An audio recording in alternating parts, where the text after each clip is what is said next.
Morning. How do you do? With the FBI. Do you have a couple minutes? Want to talk in? No, a couple of minutes. Your name is Beckwith. Beckwith? Right. And yours is Fulton. Fulton. Right. From which... New York. New York. There's only one. only one here. Is probably what you assumed we came for, to obtain any information you want to give us about the Muslims. I didn't assume anything. No. That's a very general statement on my part, but as you know, we follow the activities of the Muslims as best we can. But we're always looking for new avenues of information, and who better than the head of the Muslims. At least up till a month ago or something like that. You're wondering how's your suspension status? No one knows but Mr. Muhammad. You have to ask him. You're still in the status as of now. I mean, you're not working now or teaching now at all. Well, I'm still under the suspension. That's what I meant. That's a temporary thing, as far as we know. He's the only one who can give out any information on that. Yeah. I couldn't say anything beyond what he has said. Yeah, no, I think he has said that it's a temporary suspension. I'll be frank with you, one of the reasons we picked this particular time to contact you is because of this suspension. The suspension was brought about by my own doing. Yeah, exactly. But who knows what was in your mind when you did receive the suspension. In other words, bitterness could have entered into it. It would not be illogical for someone to have spent so many years doing something and then be suspended. No, it should make him stronger because it makes him realize that law applies to the law enforcer as well as those who are under the enforcement of the enforcer. Well, you've taken nearly a perfect attitude toward the thing, which is almost unhuman, really. I mean, you've taken the attitude that Mr. Muhammad wants everyone to take if he chastises them. Which is fine. I mean, more power to you.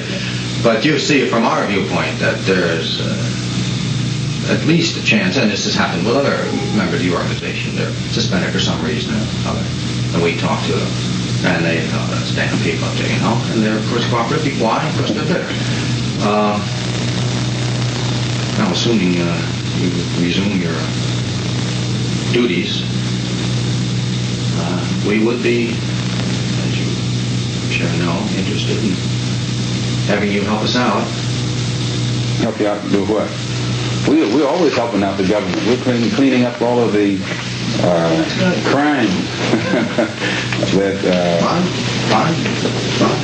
we help it out more than it helps itself.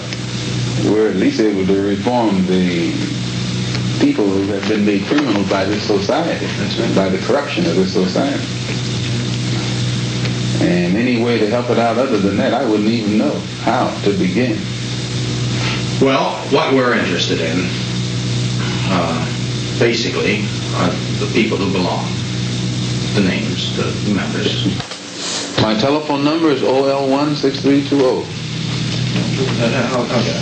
OL 16320. Now, by this suggestion, Just like telling you the sun shines from the east. Well, no comment. And the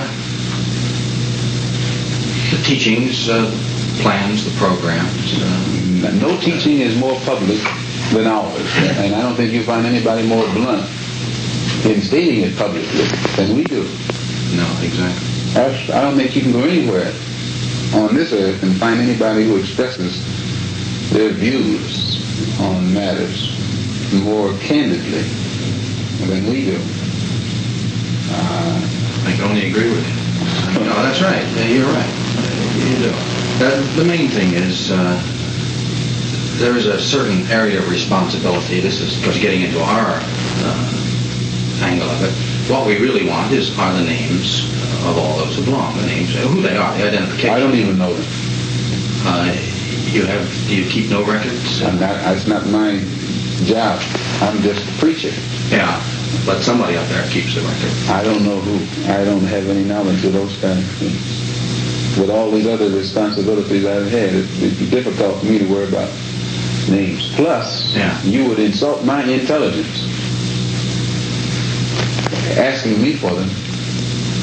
In fact, no, you would insult your own, because it would mean that your own intelligence isn't heavy enough to weigh me and know in advance what I'm going to say when you ask that question. Well, without getting into argument on semantics there, you don't know until you ask. That's not semantics. That again goes into your psychology. We've had people that, not this group in particular, other groups. Oh, yes. Who have been just as vociferous against whatever we're investigating as communists. Make a good case out of it. Communists for 20 years, they hate everything. Go interview them. You don't want to. Go anyway. So you go knock on the door and go, where have you been? Oh, I want to tell you something. You never know till you ask. And that's happened so many times. Sometimes the word isn't convinced, but sometimes money brings out the information. I have no intent to insult you here. According to Dillon, what's his name, the Secretary of Treasury, this government's money is in such trouble until you can still spend it. Still, according to your government economists, the dollar itself is in such trouble. A person would be a fool to sell his soul for one of these decreasing dollars. Oh, yeah, I couldn't agree with you more. You'd be a fool to sell your soul if the dollar was increasing. But this has nothing to do with selling your soul. I mean, if you look at it that way, okay. Yeah, but it depends on how you look at it. Sure. You insult my intelligence when not only they insult me, period, if they think I would tell them anything. But it would be good, and I think in many ways it might be of some benefit to your organization. If in fact we can eliminate people. There's no government agency that can ever expect any information out of me that's in any way detrimental to any religious group or a black group, for that matter, in this country. No government agency. That's fine. Because they should use that same energy to go and find who bombed that church down there in Alabama. Well, and if these government agencies spend as much money and time and energy. You know what somebody in the South is saying today? Few people would go up north, investigate the Muslims with the same energy you're trying to find this bomb here. The Muslims don't bomb churches. I know. They say that. But still, the Muslims don't bomb churches. If we broke laws, they'd have us in jail tomorrow.